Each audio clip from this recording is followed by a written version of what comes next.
Hey, everybody. It's another, intro before the intro, if we even have an intro. Casual Wednesday. Yeah. All right. So we did an episode already that we said, hey, it's our last show of the year. Yeah. Well, that's in there because I fucked things up a little bit. Well, No, I fucked you things didn't up, fuck and my things up. brother was running late a little bit. Let's blame everything on Ryan. I like that. I told Ryan I need this at least to you by Tuesday when I needed it actually by Sunday.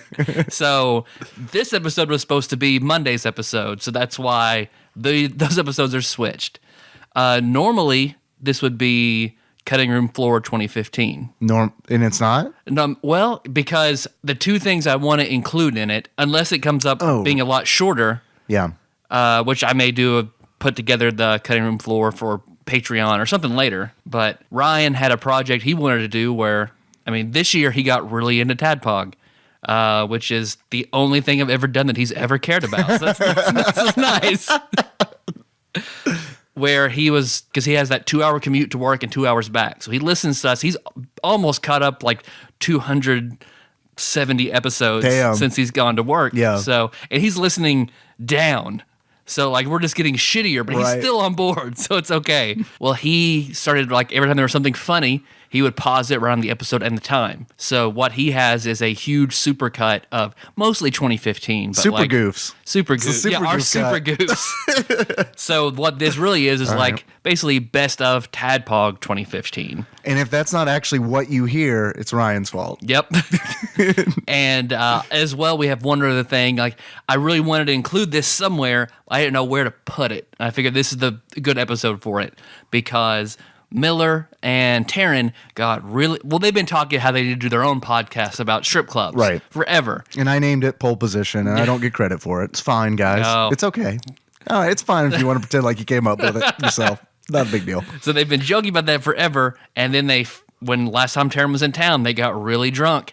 And as opposed to what they should have done is come into the studio and record it. Oh, no. They chose to leave it, call in with voicemail telling stories. So there are 5 3-minute stories that I'm going to splice together for the first episode of Pole Position. All right.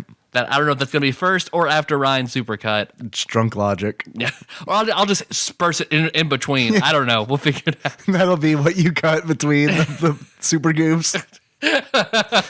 So that's what this episode is. So I guess it's sort of our clip show. Yeah, which I don't normally like clip shows, but I honestly think last year's Cutting Room Floor was good. I like that there's stuff that people haven't heard yet. Yeah. You know what I mean? The Pole Position stuff is all new. Super Goofs, I'm okay with Super Goofs. I personally am interested in listening to the episode because I want to see what Ryan thinks is the funniest. Yeah. Because he asked me for some clips of moves and stuff like that on Christmas Day when we were at my parents' house. Yeah. So I give it to him and he has his headphones in and I just see him everyone else is quiet. I'm on my laptop, Meg's on her phone, Danielle, his wife, is on her phone. My parents are playing with Ken in the other room. So it's pretty much quiet. Yeah. So there's Christmas music going in the background and I just see Ryan every now and then he's looking intently at the screen.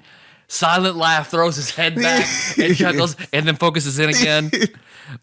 Moves his mouse, makes some clicks, then throws his head back and silently laughs again and then zooms back in again. So assuming it's at least really funny to him. That's got to be a good feeling to see your sibling act like that. Yeah. My sister does not like our show. What? She does not like it. She says that she really doesn't know what we're talking about 90% of the time. And when she does understand what we're talking about, does not find it funny. What's a urethra? Oh my God. Did I tell you about the time? Did I tell you what Ian told my mom? Did I tell you this? This is weird. That's a weird thing to say, huh? That's the equivalent of a teacher telling on you. Ian, so my sister's iPad broke, and Ian's repairs iPads. So I let her know that, and then because my sister's an adult, she had my mom bring it to him. And so I don't know what Dave's weird friend is going to do to my iPad. So my mom brought the iPad to Ian, and Ian mentioned, he's like, "Oh, I just saw Dave. We recorded TADPOG a couple nights ago." And my mom, I assume, was like, "Oh, I've heard of that thing." And Ian was like, "Don't listen to it, but you should know you should be proud of your son." That was a very nice thing for Ian to say. That is a very nice thing. And a very guarded thing. That's good. I know, I like Don't it. listen, but you should be proud. Like, if I can't listen, then why should I be proud? My mom asked me a lot of questions when next time she saw me. She's like, I saw Ian. He said that I shouldn't listen to your show. And I was like, he is 100% correct. You should not listen to my show. Ian is the only person I would classify as an adult that likes our show. All the other adults I know have, like Jacob's mom for once. No, nope. disgusting. I love Jacob's mom, and we get along very well. Yeah, she straight up called it disgusting. Well, also to Jacob's dad. Jacob's dad, also an adult. Jacob's dad's pretty Tim cool does about like it. the show. So I apologize, Tim. You're probably in your office going, what the fuck? I hope he is.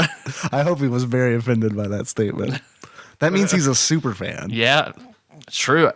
Man, I'm so ready for you to retire, Tim, so you can come on this show and we'll play a basketball game, and it's going to be awesome. That would be cool. Yeah. That would be really cool. Get Jacob and Tim on. Yeah. Talk about... Oh, no. Just us and Tim. It'll be fine. I've spent a cumulative, 2 hours with him. Yeah. So. I've never met him. I think that would be perfect. I love that you assumed Jacob would be there and I did not. Because most of my experience with Tim is when he would come into the room and reprimand us for something, or tell us we're being stupid or being too loud, or stop being criminals. Yeah. Where'd this cheese come from? I'm gonna fucking whip your boy's ass. Oh man, but yeah. So this rest of this episode, enjoy bits from all of this year, probably a little bit of last. So yeah. Plus pole position. And yes, which I know. Here's how I know that they were super drunk is when you asked me for the audio files from Google Voice. You said it should be about 30 minutes. I was like, no, we've got about 15 here. I don't know how long that thing fucking was. Because Taryn called me the next day Taryn is a drinker. Taryn can fucking put it back. So she called me saying fuck, I'm hungover.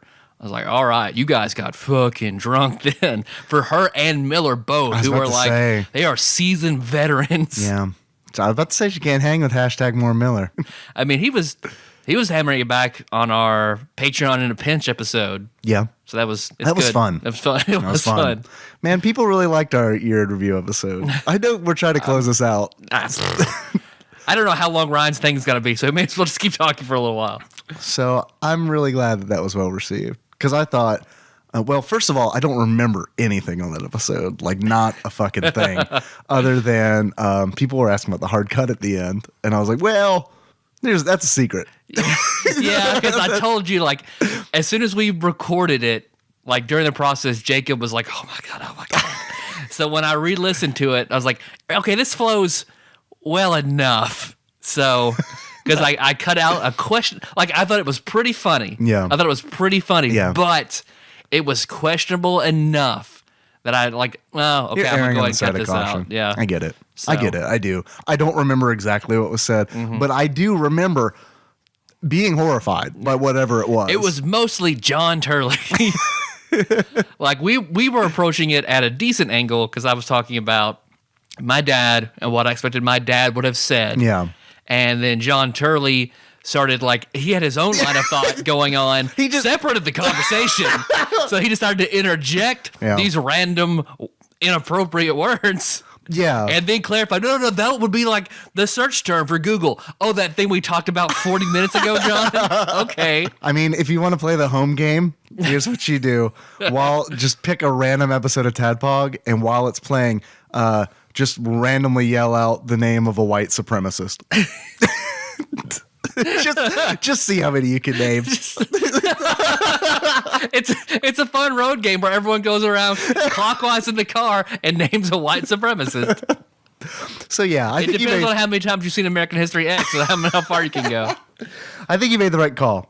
I do. Yeah. I do. I think you made the right call. I don't even know if that. I don't know. Could we keep that? I saved it though, so I still have it. In case he ever runs for office. Yeah. Exactly. So it was I cut about 9 minutes. Wow. Yeah. Yeah. So that's why there's that weird cut to me ending the show and everybody else stifling laughter and booze. Well, I got to ask why I was terrified at the end of the episode. I think Ruby Baron Paul Kluel of Loaded Cart Gaming podcast fame. Wow, that's a mouthful. He had mentioned, man, Dave sounds like a whipped child. And that might have been Phil. Someone said I was a whipped child. And I remember, like, I don't remember exactly what was said other than, you know, John just spitballing. Yep. But I do remember that I was horrified. And that probably is a good sign that you cut it, because I was horrified. And I had to tell John, like, I censored out the things you said about Hillary Clinton and Donald Trump. And I'm all for insulting Donald Trump. Sure. But I coined out what you said. So you got no dog in that fight. I get it. It's like, I'm sorry Rand Paul is not polling well, John. I'm sorry. Yeah. I'm sorry, but I'm not surprised. Yeah, exactly. Because we went out to eat today. We went out to lunch, and he was telling me, like, they're keeping Rand Paul down because he's got the solutions. He knows how to do it, and they're suppressing him. They're hiding him.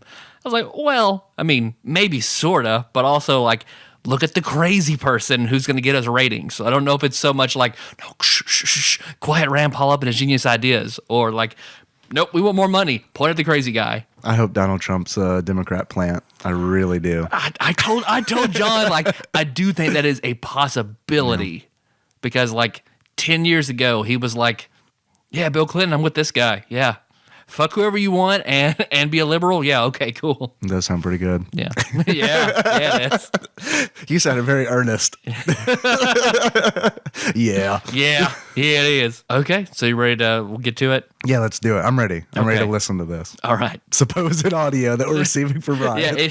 Yeah, after this, it could just be like the moves. Does he move for 40 minutes? Maybe I'll put in like little bits from like Ghostbusters and Ninja Turtles, like random catchphrases in the moves. Oh, I like that. Yeah, you get a mix. Like I'm remixing. I like that. Mixing it up. Do you have dreams of being a 16-bit DJ? Mm-hmm. Yeah, I can tell. Perform at Dragon Con and stuff. Sort of always. You remember my enthusiasm about my 8-bit Christmas music I had like 3 or 4 years ago. Funny story about that. Is I remember because we were driving back from Lexington. Miller had invited us to a thing there, and we were driving back, and you said, "Hey man, you want to listen to this 8-bit Christmas music?" Not really. And I don't think you knew what a podcast was at that time, because I was like, "There's this thing I want to play you called My Brother and Me," and you're like, "No, let's listen to this 8-bit Christmas music." I'm like, "Wait, it's these guys and they're brothers that are really funny." I'm pretty sure I want to listen to 8-bit Christmas music. All right. Well, what is it? And you told somebody else, like maybe we were going somewhere with Miller, and you told him, "Ask if Tyler has any 8-bit Christmas music." So in the car, he's like, "Man, I love Christmas music, but I wish there was some 8-bit Christmas music." And I was like, whoa, my moment. That was the year. I can be a hero. That was the year of 8-bit Christmas music. You were crazy about it. Yeah, I love that. Yeah. I'll always remember By that. By Rush Coil. So there you go. That iPod has since been formatted, but I remember. Nice. All right, so here we go. Here's the entire Rush Coil 8-bit Christmas music album. I'm not asking them for permission. No, I'm assuming no one it. likes it but me. So at very least, I'll get their attention and we can talk. Maybe convince them to do, I don't know, some other holidays. You guys have any Thanksgiving music? You and Adam Sandler are going to have like all the Hanukkah songs. Oh, my Netflix is all fucked up now, because my dad came in for Christmas and watched The Ridiculous Six on my Netflix account.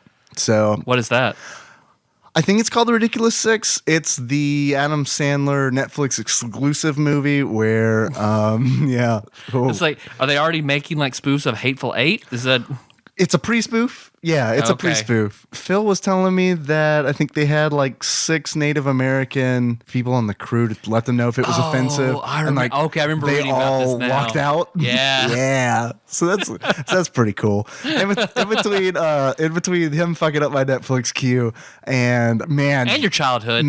No, let's not be too mean to him. But yeah, seriously. He paid me back. I can't get off unless I'm being yelled at. He paid me back though, because he was really cracking up to the Jeff Dunham, and that was payment enough just to watch somebody laugh so hard at Jeff Dunham. Well, hearing like, because my dad was pretty stoic growing up, but so hearing like a figure you're not used to laughing, like sincere, deep belly laughter. Yeah, it's crazy, isn't it? It's weird. Like it's a weird experience. My dad watching Borat, like Borat is my dad's Jeff Dunham. So like watching my dad like uncontrollably laugh in front of my mom and stuff. Like normally he wouldn't even like acknowledge that he thinks that stuff is funny in front of my mom. Well, laughing is weakness. Yeah, I know. So, I mean, come on, we get it. It's true. Okay, that's about 16 minutes. That's a normal intro length. Sweet. So there you go. So here's whatever we came up with for the last show of the year. Seriously, love you. This is the last one. It is. And we love all of you. Happy New Year. Yeah. Hi there, listener.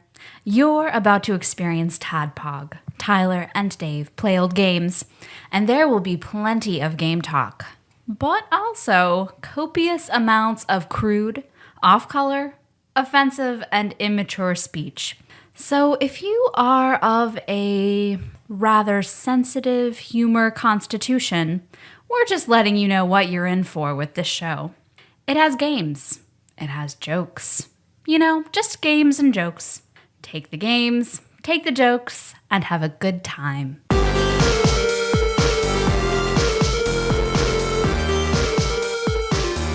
Hi, you're about to experience TADPOG. Tyler and Dave play old games. And there will be plenty of Dave game talk. But also copious amounts of immature, crude, and offensive immature speech. So just to let you know what you're in for. So if you are a rather sensitive humor constitution, we're just about to let you know what you're in for. It has games. It has jokes. It has jokes. It has, just games. And jokes. So yeah. I think we both fucked it up. I think we fucked it up pretty bad. Just to let you know, games and jokes. It has games and jokes. Oh, man. But just to let you know what you're in for. Have a good time. And welcome to TADPOG. Okay. It moves. Welcome to Pole Position. This is your host, Karen Landon, along with your host, Sean Miller, talking about all the news and things that are fit to print in stripper news today and tomorrow. Welcome to Pole Position, guys. Listen, here's what we found out so far.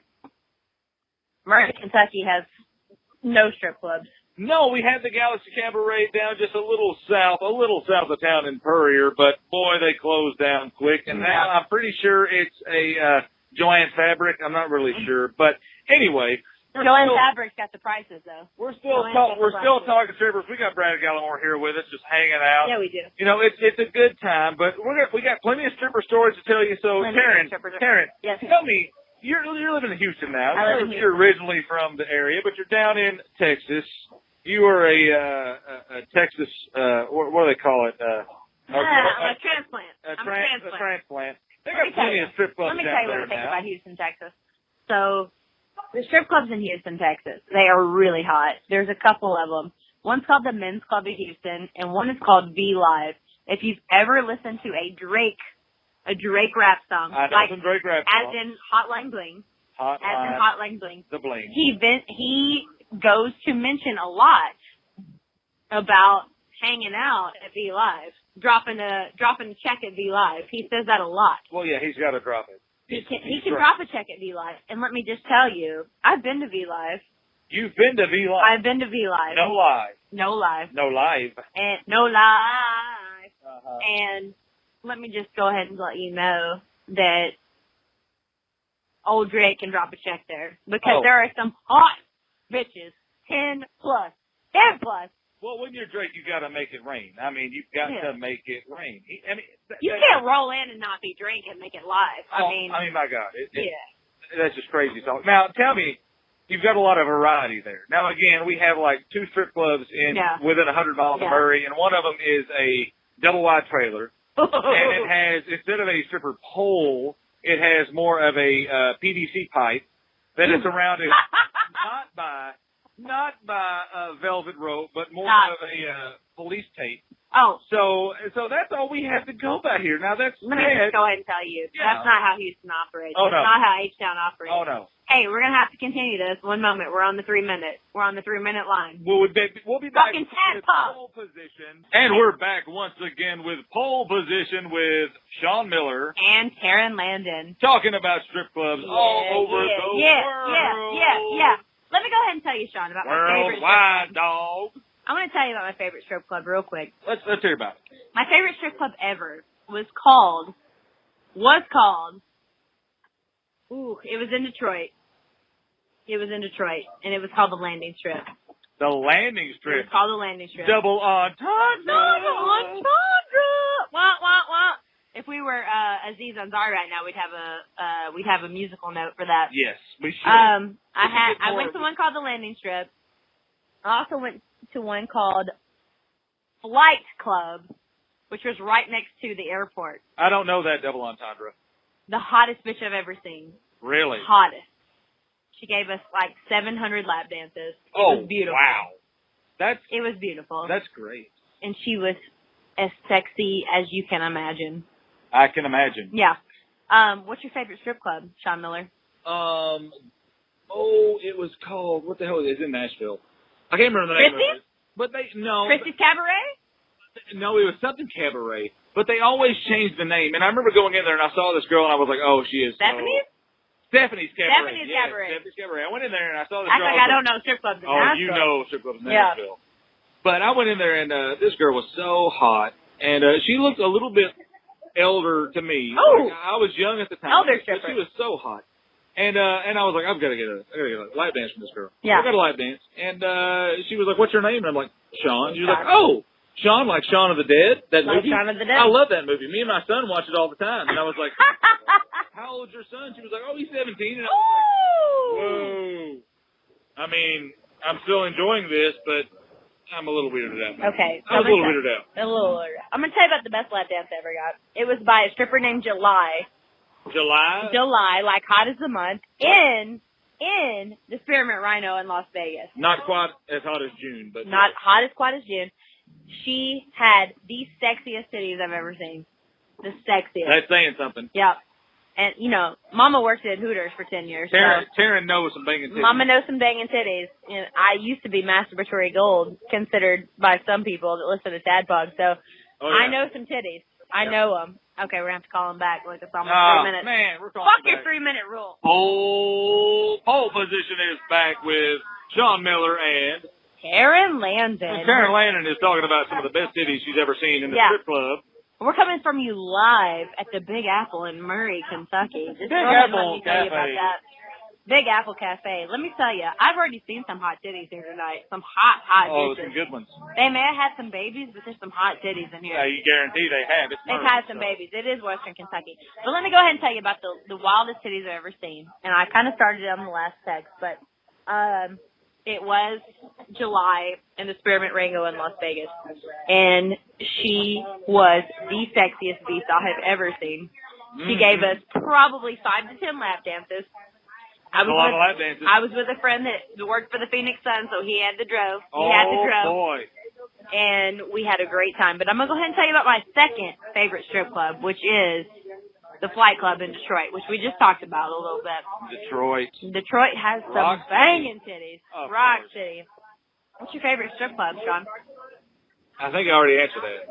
I think you did. It was Stephanie's Cabaret. But it's gone now. But I went to that's the thing is all the ones I've been to are gone now because they were all gross.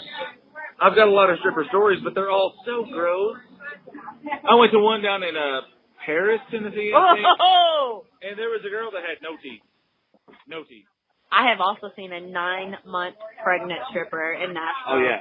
9 months. A friend of mine went to one in Paducah, and the girl walked in and was like, man, my titties be hurting. And he was like, what's the problem? She's like, I be lactating. I be lactating. And he was like, no, not really. No, I mean, that's stupid. She was like, oh, yeah? Oh, yeah. Squeeze your titty right. Oh. Milk, lemonade. What's your favorite strip club trick you've seen? Oh, probably the beer bottle trick where they take a beer bottle, empty it out, fill it full of water, pull it in their thing, and then spit it back out at you. Yeah, I saw that one time. My favorite trick was the paper football trick, where she shot a ping pong ball out of her vagina and hit it through a paper football. My goodness, you see some crazy stuff. I love strip clubs. Well, yes. Apparently. We're going to have to call you back again, TADPOG. Right. Almost 3 minutes. Hold on. All right. Go. And we're back with Pole Position starring Sean Miller. And Taryn Landon. Still talking about strip clubs because, hey, that's what we do, man. That's our thing. I just want to go ahead and let you guys know that we're going to take over TADPOG. This is our show now. So fuck what you heard about video games. Yeah. Tyler and Dave can just play with each other because this is us now. Yep. It's me, Taryn. Yep. And we're outside of the Big Apple in Murray, Kentucky. Yeah. You hear a lot of stuff going on behind us. Yep. There's a big party going on. Big party. I'm going to go ahead and tell you about the best lap dance I've ever got. I thought we heard that story. Did we? You got more lap dances? I love lap dances. My God, Taryn, how many lap dances have you had? Thousands. One of my best lap dances I ever got was also in Detroit at the Flight Club. Uh-huh. And she was as sexy as a beast. I mean, just, whoo. She had on librarian glasses. Oh, that's great. She looked like she had ate that day, so that's a plus for me. That's lovely. And her titties were not fake. Oh, boy. And she shoved them right in my eyelids. Right in them. Oh, man. Yeah, nipples in the eyelids. Like her nipples took your eyelids and brought them down across your eyeball. 100%, yes. That's great. 100%. Yes. I just love a good lap dance. You? Well, of course. I mean, I don't get that many because I'm married now and I got, well, frankly, all I've got is my memories at this point. But, yeah. Well, I'm not married and I go get lap dances all the time. I'll tell you my favorite club in Houston is the Men's Club. The Men's Club. TMC. Yeah. They got some sexy bitches. Don't they have like men's dance clubs there where you can go get a they dong? They do, but I don't want a dong. I want titties. You don't want a dong in your face? Yeah, I want titties. I feel like I'm being told a lie right now. I'd much rather have titties. Taryn doesn't enjoy dong in her face. I love dong in my face, but not when I'm paying for it. Okay, news, everybody. We got news coming towards you. Taryn does not appreciate dong in her face as not much even a little as bit. she appreciates titties in her face. Not even. I love titties more Yeah. than you know. More than you know. Nah. Let's close this out. How should we close this out, Sean Miller? Tropical Capricorn. Yeah, let's do tropical Capricorn as if we got titties in our face. Okay, ready? 1, 2, 3. Tropical Capricorn.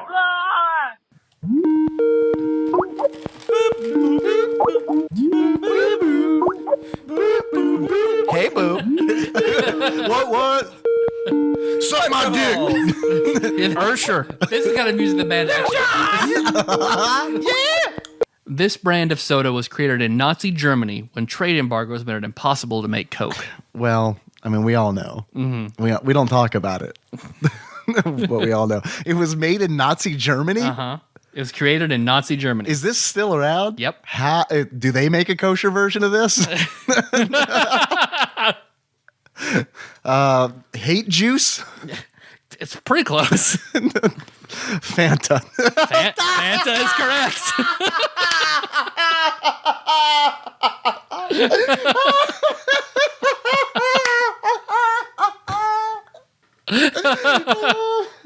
Yep, Fanta is Nazi Coke. Oh, God. Whew. Jesus. You picked up your phone like, I'm going to text Nikki right now. Right. All right, we got another call. This is from St. Zach. This is the next day. So let's, as the saga unfolds, let's check in on Zach and his level of exhaustion. Hopefully he hasn't slept and sounds like Skeletor. TADPOG Nation, St. Zach here. I'm going to rant for a second. Please. I hope it's not that guy who's talking in the background. Dormitory or barracks since I got married, in college, but why is it that 18, 19-year-olds, whenever they get out from under their parents' care, don't know how to interact with people? This shithead who is upstairs and like 5 rooms down has bought a massive fuck sound system, and I can hear the bass vibrations coming through my ceiling and my wall. By the way, since the last time I've called you, I've had a nap and a beer, and I should be more functional, but I'm not. Anyway, I decided to been building up for this for a couple weeks and wanted to call and give people a laugh at my expense. Body grooming. I got to Korea and I didn't groom for like 3-4 months because, well, my wife's not here, so why the fuck bother? I'm not getting laid anyway. And I got a hold of something called Veet, because a friend of mine is very hairy and was like, this is the way to go. Veet is the way to go. So you're going to want to use that. But anyway, so I use this Veet. And it's like basically Nair. Okay. Except for more sensitive skin. So it doesn't mean the show bumps. Veep. No. But I went from Julie Dreyfus comes over and shaves you. hair on my chest a little bit and in the fourth region around my balls. And then don't use it on your balls. He lost them. around the hole. Oh, Booty hole. boy. Oh, okay. Shit. I don't know why I was... The hair on his dick hole. That was going to be my question. Let's learn something disturbing about Zach. And that is he has dick hair all. He has Zach's dick looks like the trees from the from the Lorax. It's just a white pole and just like an orange fluff on the top. on a spring day, you can blow on the tip, and it just puffs like dandelions. I'd like to point out that Meg is rocking back and forth now with her face covered. Everything's covered, so she looks like an anime horror character rocking back and forth with her face covered. Oh, you're because it's funny, right? Okay, good. She moved her hands finally, and we can see a smile. She's tears. Don't make me think about Zach's dick. My belly hurts. What's up, Internet? I am Dave, and I am your bespectacled host. And how can I make this Fallout related? Okay, I got an angle. You know how Fallout has weird ragdoll physics, and how when you shoot somebody, their body goes flying into a tangle of arms and legs, and then where they meet their final resting place, where all their joints are at 90-degree angles. Yeah, there's some weird glitches. You know how it does that? So on the way over to Tyler's today, I passed 2 dead deer, and one of them... I know what you're talking about. Do you know where I'm going? I saw it too. I was driving and I was like, what the fuck is that? Because it looked like, I didn't know it was a deer at first. There was this thing on the side of the road that just looked like a big trash bag full of elbows that someone threw out of their truck. And I slowed down because I was like, what is this thing? And what I see is, I don't know what happened to this deer. Something horrific happened to this deer because it was like legs were not bending where they were supposed to bend. Like obviously it had been like hit by a truck. It looked like you got hit by a super mutant sledgehammer. Nice. There you go. But there was one very interesting detail. I saw this deer yesterday. This detail was not there yesterday. Really? This is the new thing today. So that answers my question. Josh, so the deer's got a leg that's clearly snapped and gross.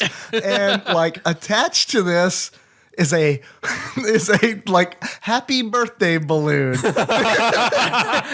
you check what the balloon said? Oh, what did it say? Get well.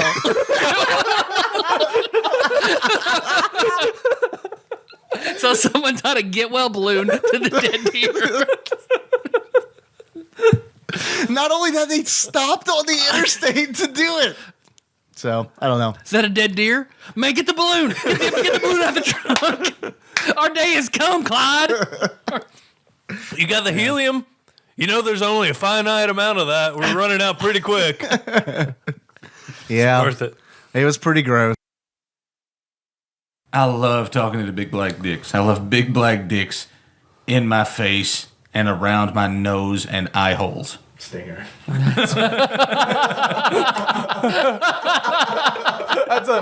want that to be a drop that we could just put in on any episode. Miller, what do you think about that? It's like the fucking lever on Conan. Random walker. I like big black dicks. Because it was silent enough that it could easily be tossed in. No background noise. Perfect. And I had a whole bunch of options to choose from for my intro, but I'm glad that you mentioned Bill Amend and Foxtrot because it reminds me of one of my favorite memories from gaming with you, Tyler, in college was going over to your apartment, and it didn't matter what apartment you lived in at the time.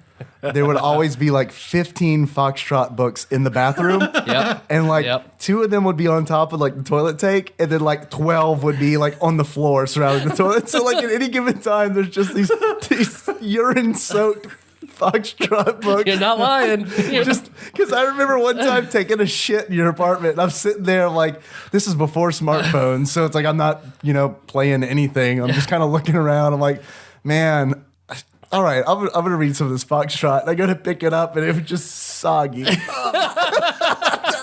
And so I'm like, okay, not that one. And then so I'm like, surely one of the 2 on the toilet tank is gonna be all right. So I reach back and grab it. I open it up, and it was like I opened up an envelope filled with pubic hair. It just fell out, and I just put it back. I was like, I guess I'm just gonna shit. I've moved them from bathroom to bathroom for like 10 years. And granted, a lot of that is probably urine, but they also sit on the floor, so it's like spray from the shower, A lot of cum. the toilet, and just semen, and yeah, it's just. And I ended up selling those books in a garage sale because like they were held together by masking tape. Yeah. Because I read them so much, and just like yeah. That's the circle of life, though. Other people can piss on your books.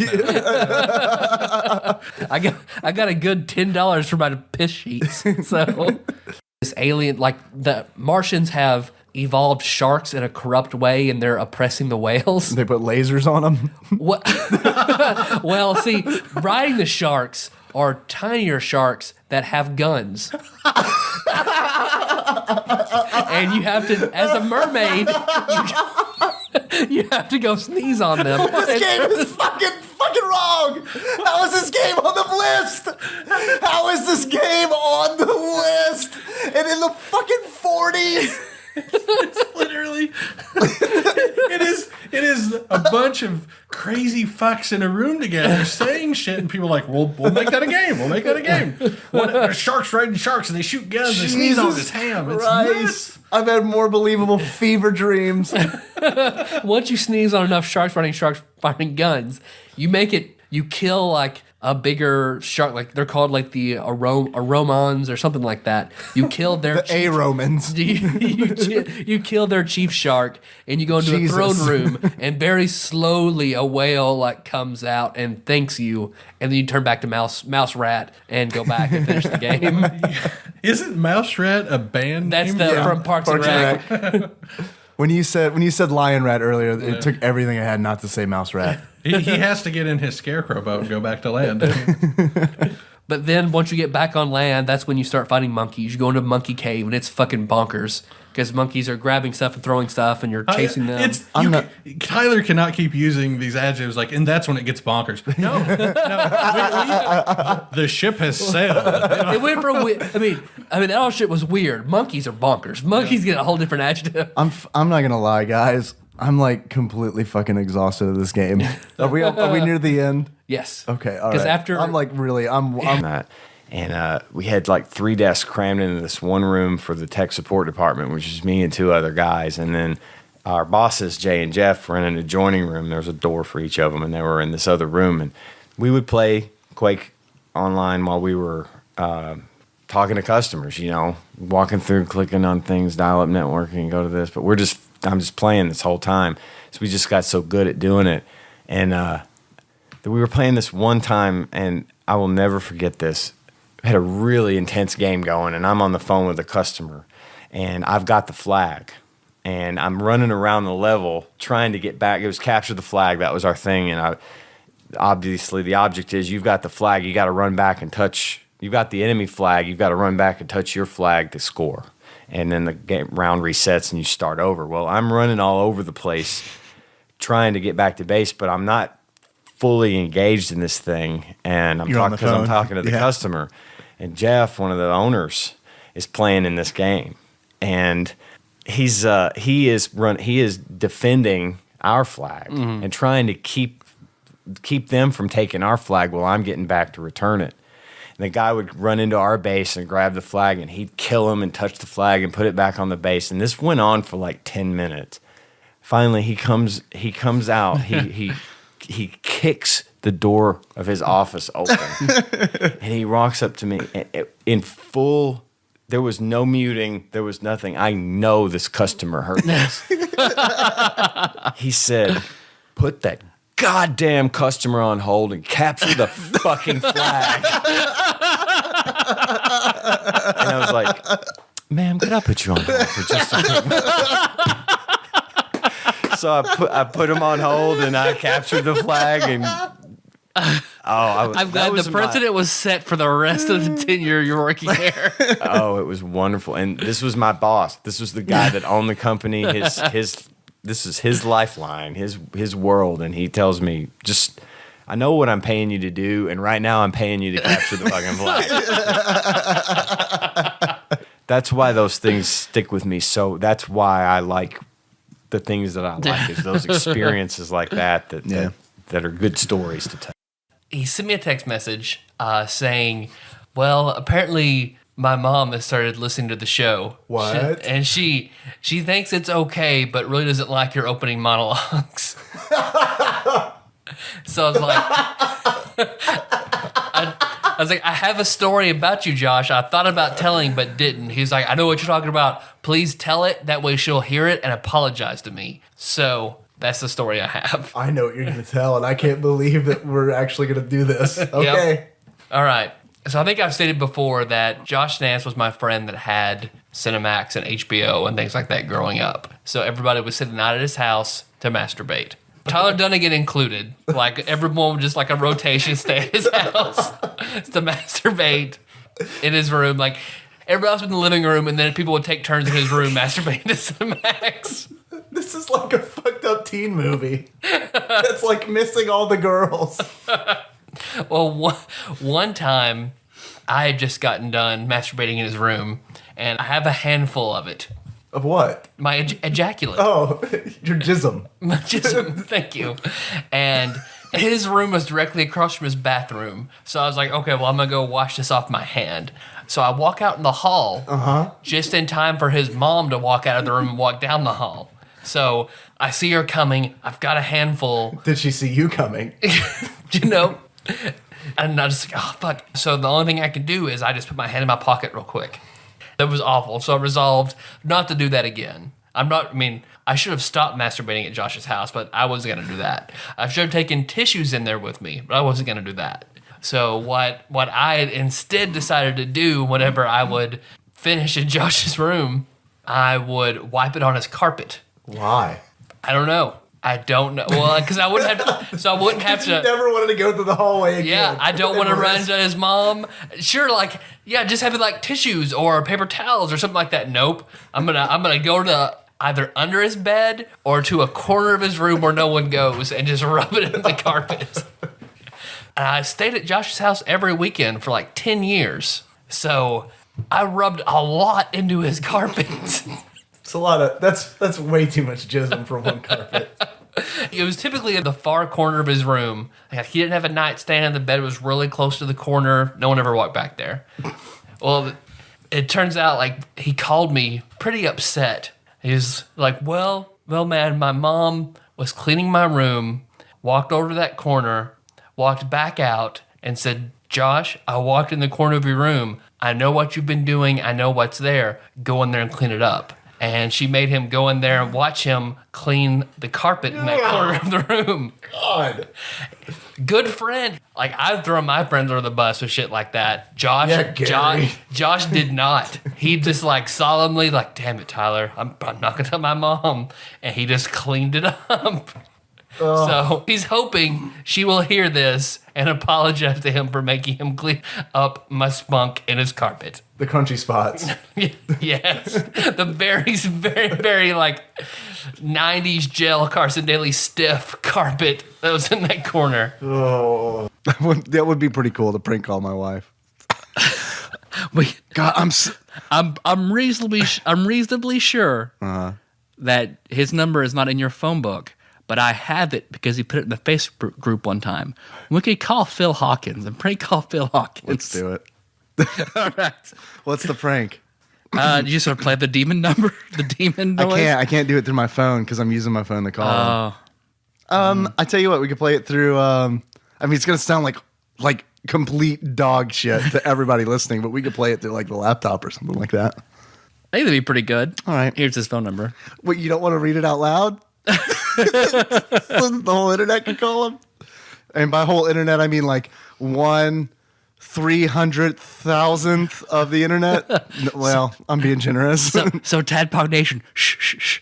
He doesn't know that we're about to call him, but he's listening to us now making this call. I mean, he's not a dumb guy. He's gonna see 270 and be like, "Oh, it's Tadpog." There's no one else I know in fucking Kentucky. Who's calling me and making clown demon noises? It's either Great Aunt Gertrude or Tadpog, and Great Aunt Gertrude's been dead for 2 years. That's sort of a riff on that Patton Oswalt. Well, who do you talk to pussy about? I haven't heard that. Great Aunt Mildred, but she's dead.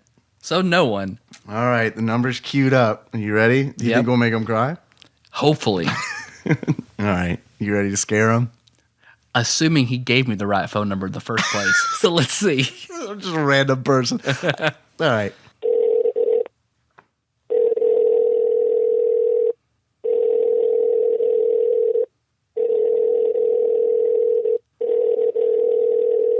So we're gonna prank his. We're just gonna leave a voicemail.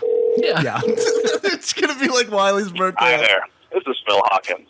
I appreciate your phone call, but unfortunately, I'm not around to take it at this moment. But if you could leave me a message with your name and your phone number and a good time to contact you, I'd be happy to return your phone call as soon as possible. You have a good day.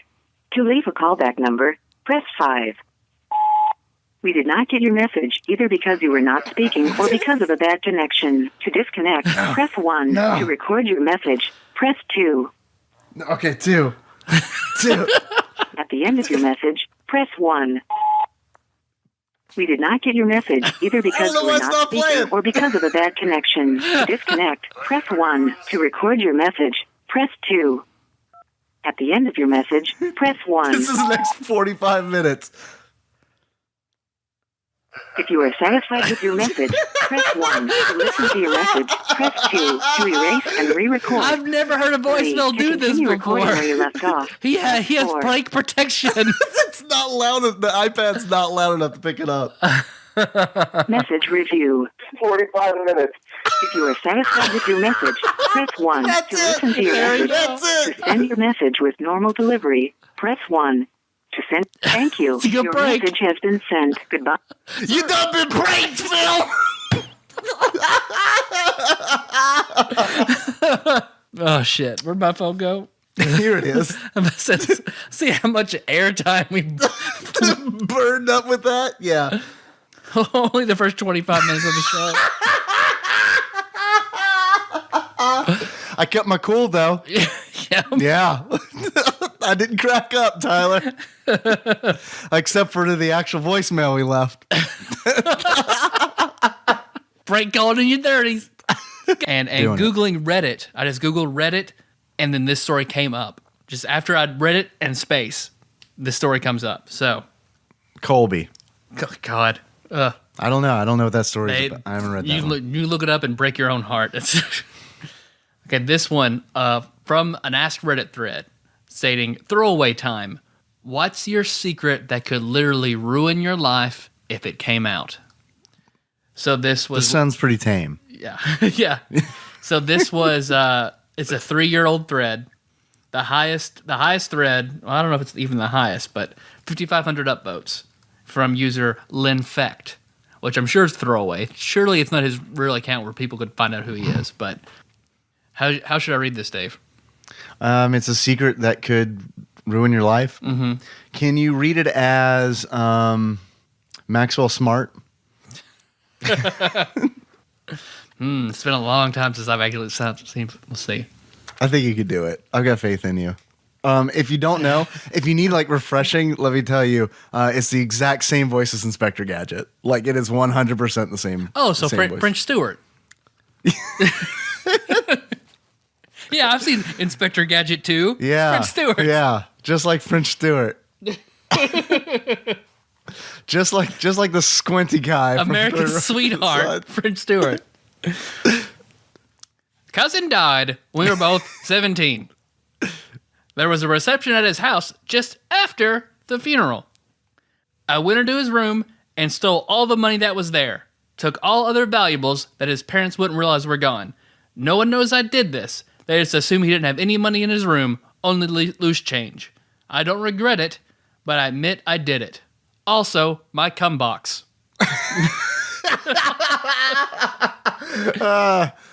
Then somebody replies, elaborate on this cum box, That please. was it? That's all he put. Like he's just fishing? That's the first. Also, my cum box. Just gonna throw that out there. Well, it is exactly what it sounds like. It's a shoebox. Or at least it was. And whenever I masturbate, I come into it. I've had it for 2 or 3 years now, so it has a fair amount of cum. It smells atrocious. And I tried to burn it up once. When I lit it on fire, it was too damp due to the cum. And it simply sizzled and didn't manage to actually light up. Turns out burning cum smells awful. So I had to spray it with deodorant body spray just to get the old smell of burnt cum away. It also has some drenched paper stuck to it.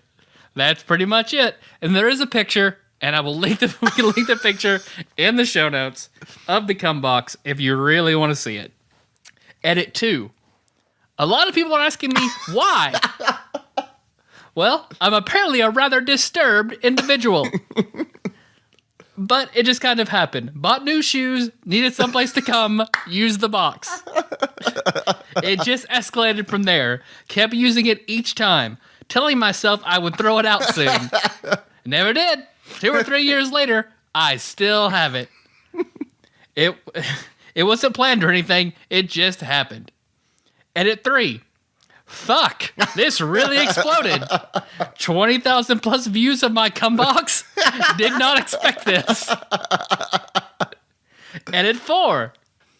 I often get PM'd about updates or the current status of the box, generally a few a week. So I might as well update this post. For anyone linked here can find out more. Current status, I have created life.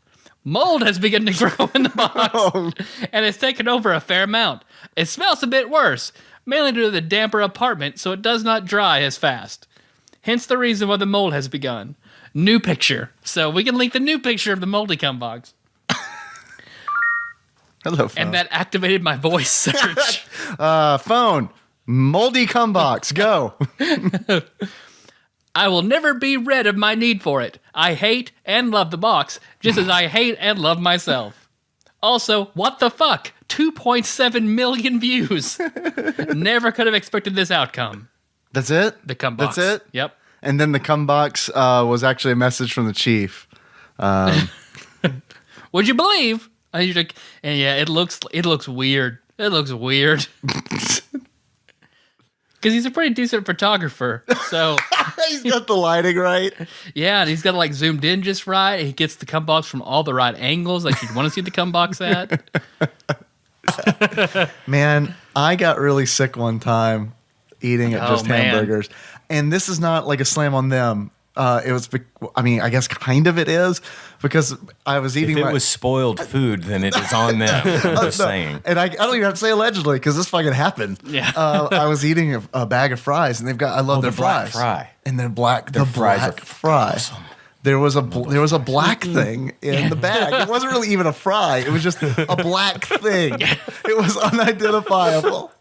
Like I would need to like put some wine in a goblet and swoop it with an owl's feather to determine what this black thing was that was in the bag. And I guess much like I said earlier, sometimes I will make a crappy decision just because I want to tell a story later. This will probably make me sick. Yeah. There's a small chance this is how I get superpowers. Yeah, exactly. Man, I ate that thing, and like I immediately regretted it. It's one of those where it's like when I bite down into it, it's like it has a texture that just shouldn't be in your mouth. Like it's like this texture should never be in your mouth. Is what my brain is saying. Did you swallow it? Well, yeah, I was committed. I chewed it once. Good boy. Good boy. Yeah.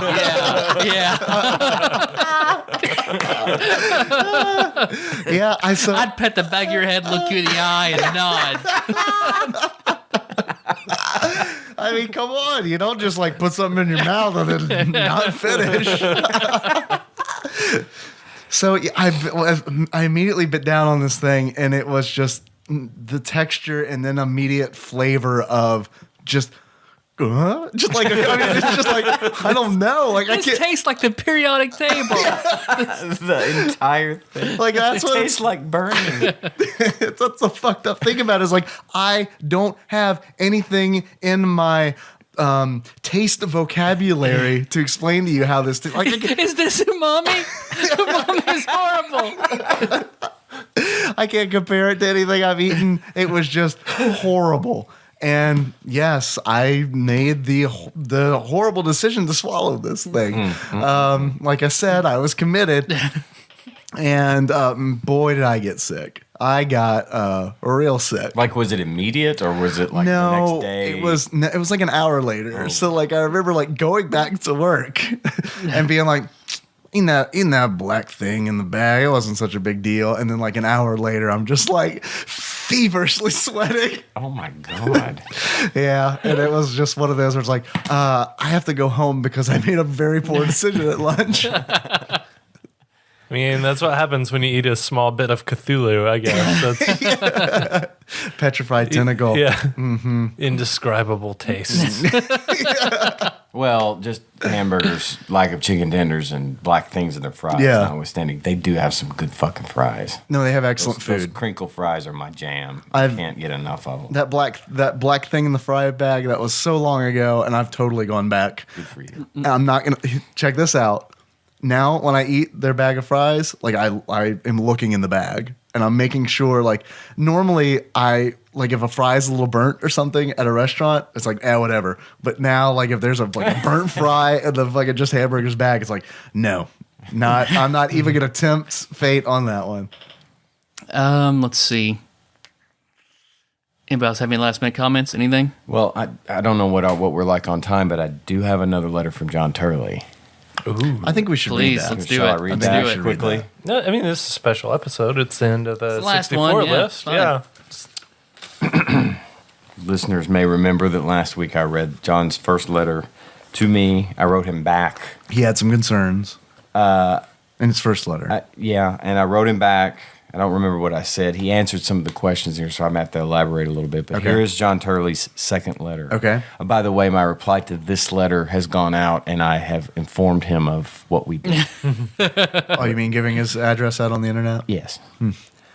Can you do me a favor? Certainly. Can you read this as a Civil War soldier? Southern or northern? Your pick. Dealer's choice. I'm not really good at... No, that's perfect. That's like TADPOG Gold. No, I don't know if I can. I don't know if I can. Man, I wish I had like a box of chicken tenders right now that I could just like pull out and be like, are you sure you don't want to do that? Hey, man. I'm going to try Deep Southern. No, that would have been like the perfect lead-in for Civil War soldier. It was great to hear from you. Thanks for checking on Andy and the boys for me. I'm getting her letters now, and she is getting mine. Please let her know I'm getting hers for me, though. Which I forgot to do, by the way.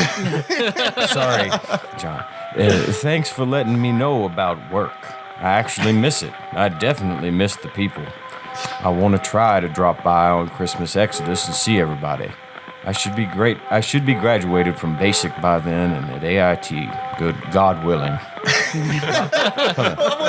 Soft violin music. God willing. So far, I have shot some belt-fed machine guns, thrown 2 hand grenades, and repelled from a 40-foot tower. I have also grouped and zeroed my M4. Somehow the army has managed to make all of that stuff pretty boring. You get a little bit of Morgan Freeman right now. I'm not good at it. No, that's better. We did the gas chamber too. So to clarify, I asked.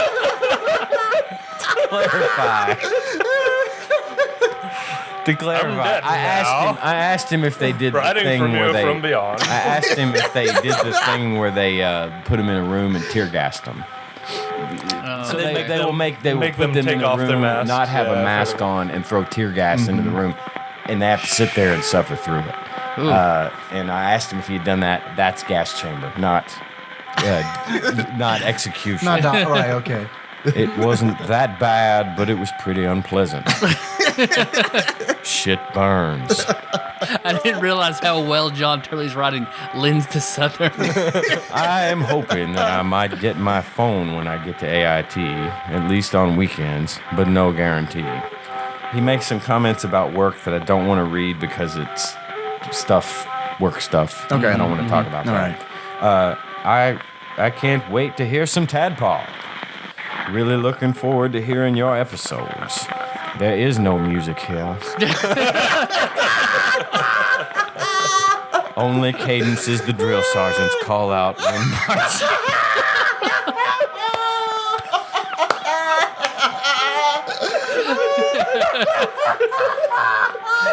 Now I'm really feeling like you came back from the future, Dave.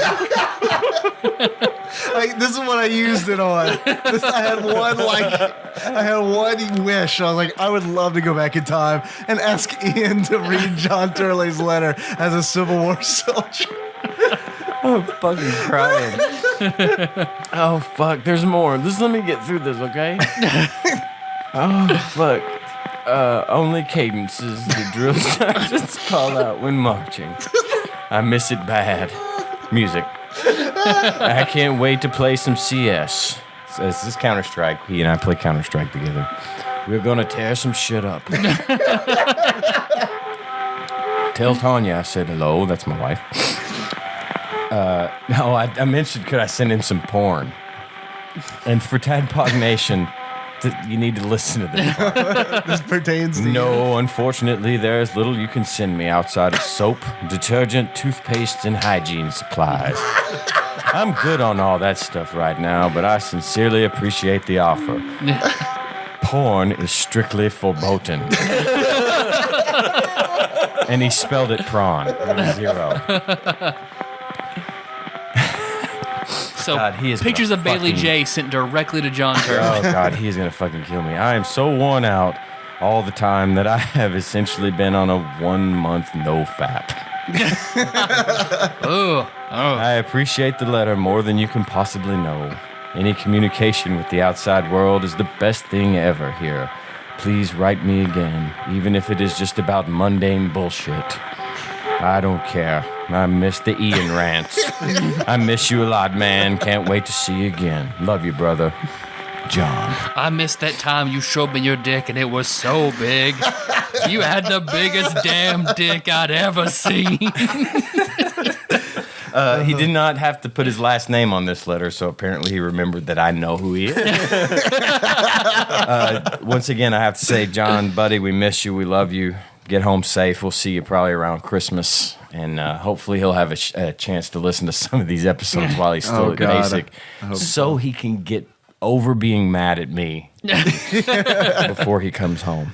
Oh, I haven't written John back yet, but I do know that when I write the letter, I am going to do it in the tone of a Civil War soldier. I'm going to listen to this tomorrow because I'm still into listening to these the next day. Fuck, I'm going to be so pissed that I did that.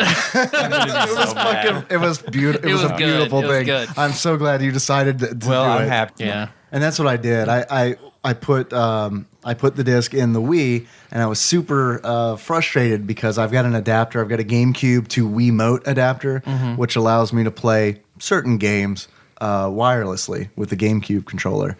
But for GameCube games, you have to physically plug it into the port on the top of the Wii. The very convenient port located on the top. So I've got it. I mean, it still worked out because I have like for some reason, and that reason being long Naruto fighting nights with John Turley, I have like 20-foot extension cables for the GameCube. See, because we had the TV pulled out of the wall, the couch pulled back from the wall. No, we had the Wii in the middle of the floor on a TV tray. Let's pretend our living room is 5x5. I don't know how the fuck did we game before wireless controllers? It is a deal breaker for me now if I can't like be at least 25 feet away from the television. You gotta say crisscross applesauce 2 feet in front of the screen. I used a beanbag chair. I had a beanbag chair that I pulled out, and that was what I played games in. So I have not used a beanbag chair since I masturbated naked in one. And like it wasn't one of those quick rub outs. Like it was a long time, and it made me sweat. Oh no! So like never sweat in a beanbag chair. So dude. I got up and I was like a parrot, like a Koopa Troopa, because like it clings all around me, and I get up and I'm hunched over. So there I am with cum on my belly. Da-da-da-da-da-da. What's up, Internet? I'm Dave. I am your bespectacled host, and I could not wait to tell you this story. I've been waiting several days. Oh, man. Several days to tell this story. You're going to learn a few things about me today. I want to go ahead and just get that right out there. Meg is in the Dominican Republic right now. I sent her the info and the picture, and you did? She was very, very amused. All right, so you're going to learn a few things about me. First thing you're gonna learn about me. You already know that I browse Reddit for porn. You know that that is the place I go for fresh jerking material. Jim Norton thinks you should take it down a notch. That's Jim Norton called the show. He said, "Hey, first of all, I've never heard of you fuckers. Secondly, you're going crazy." So I'm on Reddit pretty much like every day looking for porn, and I do like all the normal stuff. I hit up Gone Wild. I hit up Busty Petite. I hit up pretty much all the normal stuff. NSFW videos, homemade XXX extras with 3 X's. Yes, thank you, Sean Miller. Hashtag more Miller. So everyone pretty much knows that already, but here's what you might not know. I always want to find somebody I know. Like that is, I feel like that is winning the motherfucking Gone Wild lotto. Is like to like click on a link and be like, holy shit, I know her. Holy shit, that's amazing. Like, because that's never going to happen. That's never going to happen. I've been on Reddit doing this for 3 years, and I feel like I've gotten close, like one time where it's like, that could be this person that I'm thinking of, but probably not. I found somebody on Reddit that I know. I found somebody, and it is me.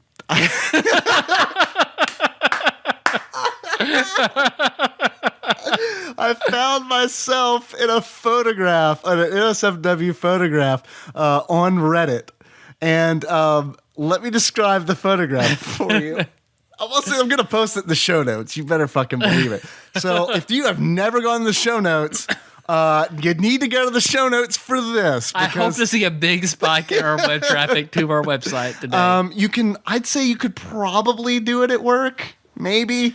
I'll describe Turn the your photograph. Wi-Fi off. Look at it on your phone. It won't take much data. I'll describe the photograph to you so you can decide. Okay. Background. Yellow room.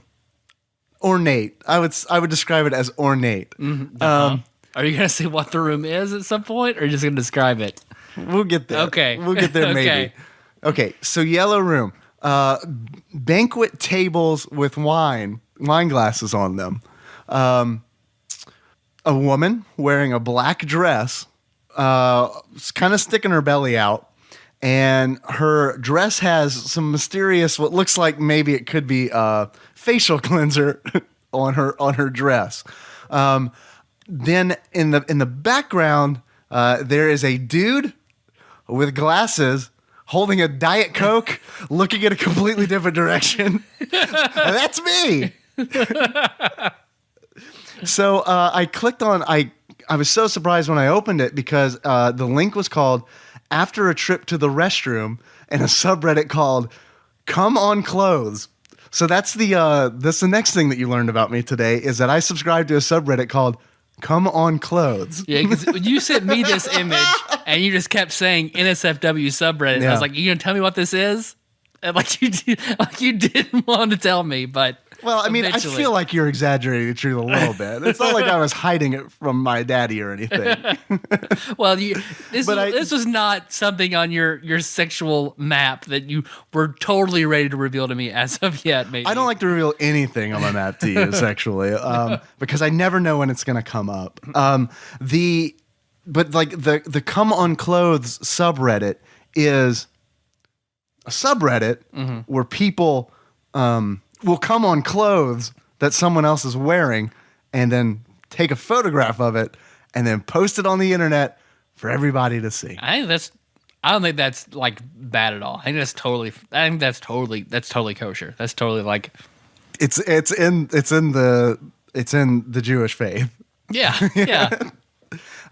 So never in my life did I expect to find me on an NSFW subreddit. I immediately sent you the link, Tyler, to verify. Like, please tell me I'm not crazy. Like, this is me, right?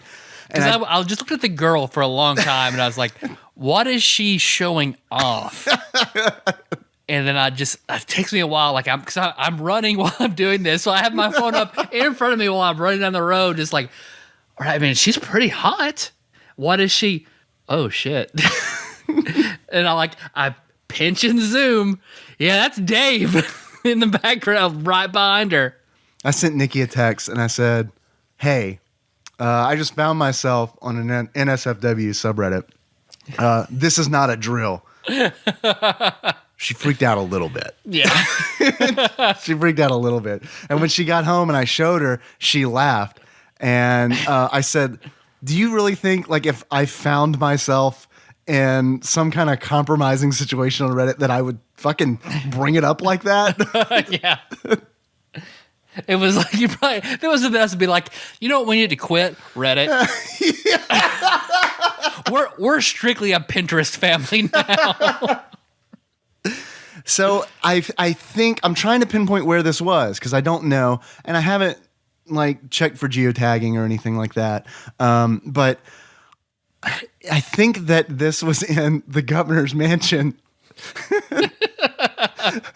in Frankfurt. Yeah. Because you were wearing your tux, so I was like, well, is this the governor's ball we went to with Miller? Like, I don't think it was that, and I don't think it's my tux. I think it's just a black jacket. But it is the company that I worked for in Lexington. I did this. We made over the lieutenant governor's mansion in Frankfurt, and so because of this, we were going to Frankfurt a lot and dealing with the governor and mainly the first lady of Kentucky. And when everything was finished and unveiled, there was like a ceremony, and I'm pretty sure that this is where this happened. Because I have never been in a house like that ever before, unless maybe this was when I was sleepwalking through the fanciest orgy in the land. Because it was a eyes wide shut kind of house. But man, I still I've been looking at that photo at least once a day since I found it, just laughing because it's hilarious to me that this is going on, and then I'm just holding the Diet Coke, everyone else around's holding wine, and they look like they belong there. Yeah, unbeknownst to you, 10 feet away, some dude was jerking off on his girl under the table. Unbeknownst to me, 10 feet away, some shit I was definitely more into than the thing I was there for was happening. Meanwhile, I'm just standing there in the background like an idiot holding a Diet Coke. The woman with the cum on her dress looks like she belongs here more than that guy in the background holding the Diet Coke. Did you comment on the thread? Okay, that's what I really wanted to ask here. I feel like I want to comment on the thread, but I don't know if I should. I don't know if I should comment because my thing is I don't want to ruin their good time. But, you know, I don't want to ruin that couple's thing because I feel like that's a shitty thing to do. But at the same time, I do kind of want to have fun with it. So I'm not sure if I should comment or not. I don't know. You should come on your iPad, come on the iPad of the picture of that, and then repost that. Say from the guy in the background. Finally, a photograph of myself I could jerk it to. Thank you. Man, yeah. So I'm curious if anyone listening has had experience with this before and knows how I should respond. Should I comment? Should I not comment? Let me know, because I really do want to comment. And I'm going through. It's been 3 days, so the longer I wait, the less impactful it's going to be. But I was thinking they'll get that alert message though that somebody commented on their post. I'm worried as soon as I do, it's going to vanish. Probably will. And I don't want to do that because it's I do think. I want them to keep doing the thing that they're doing. Did you look at their history? Are there faces in anything? I did look at their history. There's not much out there. So I don't know if this was which made me kind of believe that, okay, they really don't want people to know what this was that they did this thing at. Well, they're you probably don't want to say their username. I don't. But their username makes it seem like they're not too young. That they don't care too. I mean, their username is kind of telling a little bit. Yeah. You know, they're proud of where they did it. Yeah. So. Yeah. Oh, I think they're definitely proud of where they did it. But what I'm concerned about is I don't want to get somebody fired from the government job. Yeah, because then. But whatever, I'm going to post a photo in the show notes. I mean, that is for real happening. Yeah. I mean, you're in it. Right, exactly. Does anyone want an 8x10 glossy? You can send that picture to the patent office and trademark your own image. That's going to be my promotional photo. If I need one ever in the future, that's going to be my TADPOG promotional photo. In years from now, of course, when we're famous for doing this, 30 years from now, and we've had a really big rift from our creative differences in the show. When you would have come on more clothes, and I was like, no one can see that, Dave. Well, you don't stop me. We can't afford all these clothes. What are you doing? I only change clothes once a month, Dave. But anyway, if you were to give this game a pair of glasses that just encapsulated what this game is all about, what kind of glasses would that be? I would give it, again, a little different, 2 glasses full of Crystal Pepsi. Okay. All right. Because those are glasses. Yeah, they are glasses. So this is the last episode, right? We've run out. We've run out of shit to talk about. It's amazing that over the development of this podcast, beards have turned into just sweaters. And glasses are various forms of helmets. It's a helmet with a visor on it. But it's a helmet that has the horns with the thing, and it's those are the glasses. You figured me out. It's gonna come down to what kind of glasses would you give him? All right, stay with me, folks. You know those rocking chairs that you see out in front of Cracker Barrel? It's the glass in the windows behind those rocking chairs at Cracker Barrel. And when a little kid looks through them and sees all the cool shit in Cracker Barrel, he really wants something I would do. He really wants something I would do. He really wants that slide whistle, but his mom won't buy it for him because he knows it'll be too loud in the house, and his dad's gonna get super pissed and take it away from him. That chair, the car that's parked in front of that chair, has a rear view mirror on it. Okay, that's enough. I honestly think that you should just edit the last 4 minutes of this episode and then just release that as the episode. Crystal Pepsi had a lot of buildup and then just died. Had a lot of promise, this Crystal Pepsi, and you've got 2 glasses of it, and you don't like the first glass is okay, the second half is not good. Oh, okay, but you have to drink it. You have to drink it. Yeah, unless you're me. Yeah, what's so sad? That's the perfect analogy too. At the time, it was awesome. I worked with a whole bunch of cool people. Yeah, you had the dream job for a high schooler. Oh, it was great. It sure as fuck beat bussing tables at the Olive Garden for minimum wage. Or cooking in the back of Chong's. Yeah, for minimum wage. Below minimum wage, actually. Ugh. Yeah, for the first 90 days, she could pay you below minimum wage. You heard it here first. Is that legal? Yeah. Oh, okay. For training pay, you can get paid like $2 below God, minimum that's wage. shitty. Yeah.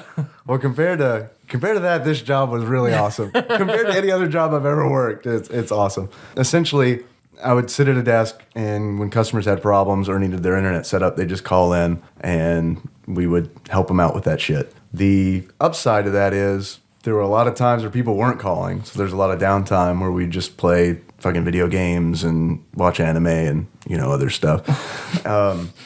But so this place was great, and I remember, this whole week, people were having problems with their paychecks. Like, everyone was getting shorted on their paychecks. And I got mine, and I opened it up, and it was for $10,000.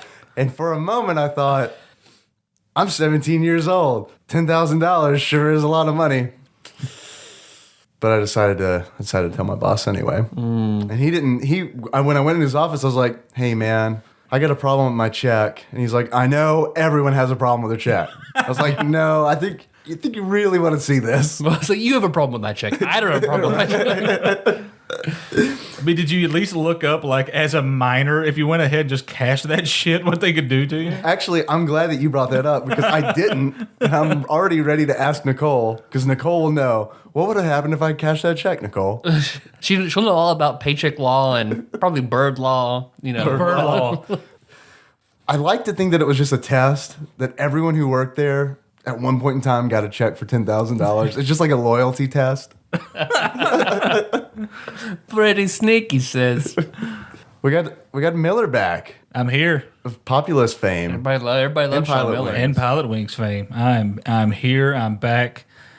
I have to start off with one thing real quick. As Tyler alluded to in the last episode, there was some slanderous things said about me about 4 weeks ago or so, 5 weeks maybe. I mean, it was really ongoing, to be honest. Yeah, it's a pretty ongoing tadpog joke that apparently I've attended every prom in the state of Kentucky since I was in like middle school. Since 1992. At least in the Jackson Burgess area. Yeah. I mean, I'm not Superman, for God's sakes. I can't be everywhere. That is absolutely untrue. I went to prom the first year after I went to college. But so as you don't think that I'm a good person, the person I went with was my best friend, and still my best friend to this day, oddly enough, his ex-girlfriend of like a month. She had nobody to go to prom with because they broke up, and she was like, oh, I can go with you. You're safe. You're not going to try anything. You're safe. Where's the back of my mind? I'm thinking, she's got great titties. This is going to work out for big guy. It did not work out for this guy.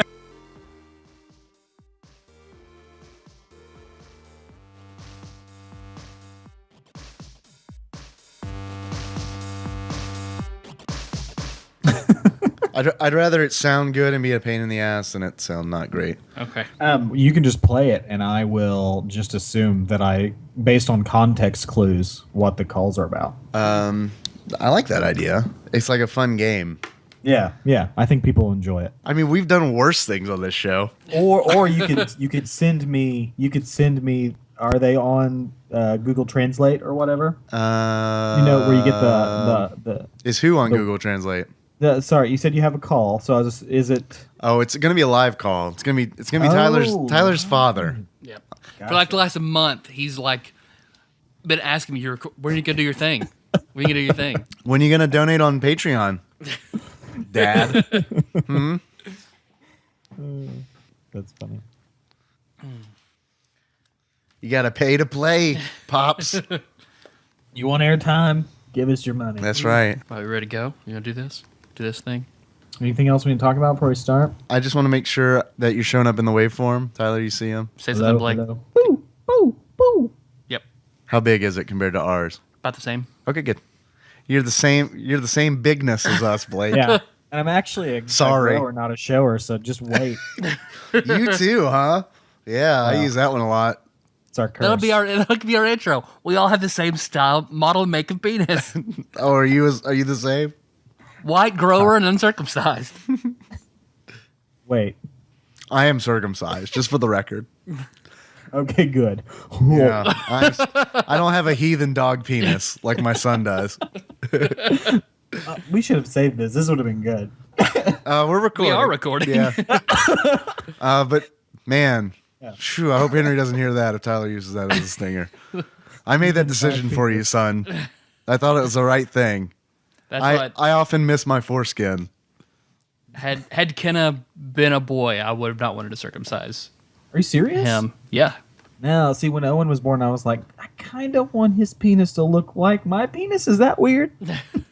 I think it is weird. That's why I didn't do it, because actually I was kind of on the fence, and then I just happened to hear Dan Savage talk about it, and yeah, he mentioned that he said, ask yourself if you think it's weird that you want your son's penis to look like yours, and Seriously? I asked myself that, Okay. and I was like, man, that is kind of weird, because I bet that hurts a lot. Mm-hmm. And you can't remember. You can always go back and do Yeah. it later. You can't reattach the foreskin. Right. And that was my other thing. I told Nikki, I was like, I don't know. If he gets to college and like no one will blow him, then I mean I'll feel bad, but at least he could be like, all right, cut this shit off. But Yeah, but he's not going to, right? Like no one in their right mind chooses that if they're like as a mature decision. You're like, no, cut it off. I know I wouldn't.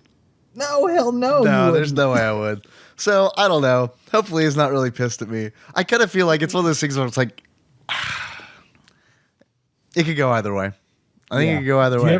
Do you ever feel like he's already pissed about it now? No. And like when he's throwing a fit, like it's because of that. No, I don't. It's usually just because it's like I just feel like I'm a negligent father. My kind of go-to line is like, I know I'm screwing you up. I will. I'm sorry, and I will pay for counseling when you get older. I all like got that. for you. Yeah. I like that. I'm gonna have to I'm gonna start telling Henry that so I can feel like that way I can feel like I can make mistakes. Yeah. Well, I mean, everybody does, right? Like, there's no guidebook. So I've done perfectly so far. He has actually. Batting 1,000. Mm-hmm. That's a sports reference. Baseball one. Baseball, right? Except that time I trimmed Kenna's fingernail and made her bleed. Hey, I think everyone does that to their kid. I haven't done it since. I did that one nail that one time, and I was like, nope, this is your job, Meg. Not doing this again. See, Nikki did it, and she was like, you have to do this from now on. I was like, fuck no. Look what I'm not doing that to him. We need to maintain it. One parent needs to maintain a good relationship with this child. You've botched it, so you're stuck doing it. No, I make Lorbeth do it, and then I just make her feel like shit when she. So we have similar parenting styles. Yeah, it sounds like it. I'm gonna grab a drink of water real quick. All right. I was at church during my D&D session, and it was a break, and I was like, I gotta go talk to Laura Beth. I'm gonna go pee in the backyard. And one of the guys was like, I pee in the back, and everyone just looked at him like he was crazy. Well, yeah. Why wouldn't you be in the backyard? In this. How did you fully furnished? How many sessions have you done in your game? We just finished up the fourth.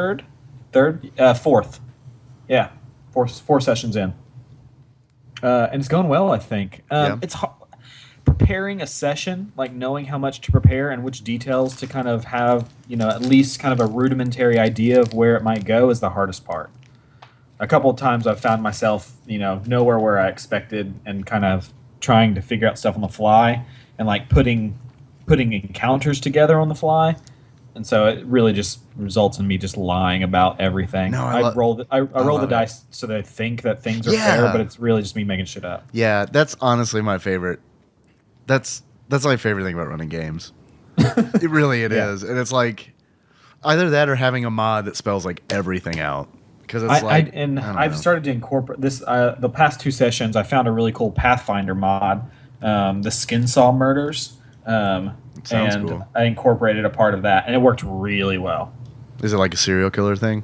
Yeah. It's a haunted house. Okay. I was kind of out of content for them, and then they got to this place where they got kind of like a most wanted board. Yeah. And I was like, well, there's this and this, and there's a monster house. And instead of going with the story with the main quest, they're like Monster House. Monster House. And so I was like, shit. And we still had probably an hour and a half to go. And so I was like, what am I going to do? I don't have Monster House ready. And so instead, I had them get ambushed by a couple of people on the way there, and almost TPK'd them with 2 low-level rogue type characters, and then just made up a bunch of shit to get me to the next session. 5e rogues are fucking brutal at any level. Yeah.